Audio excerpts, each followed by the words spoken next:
Nagkalat ng bato, kahoy, bote, bakal at iba pang gamit sa bahaging ito ng Jose Abad Santos. Pag-almayan ng mga residente sa ikinasang demolition operation sa kanilang lugar. Halos di makalapit nung una ang demolition crew sa dami ng mga ipinupuhol sa kanila ng ilang residenteng pumosisyon sa mga bubungan.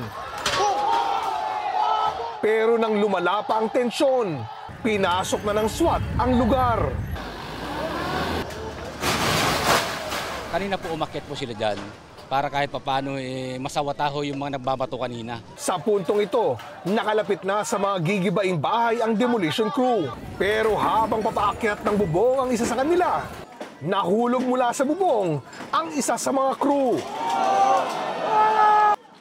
Hinataw umano siya ng kahoy ng isa sa mga residente. Agad isinugod sa ambulansya ang sugatang demolition crew. Ang nakasakit sa kanya nang makababa, dinala rin sa ambulansya dahil di umano makahinga. Sa ambulansya, nagkaharap ang dalawa. Inaamin ko ako po yung may hawak ko siya. Hindi ako nagtawad. Kuya, pengo nagtawad. Pasensya na kasi dalawa na lang. Gusto po ng ano to eh. Kalaunan, nagkapatawaran din ang dalawa. Tuluyan ding humupa ang tensyon.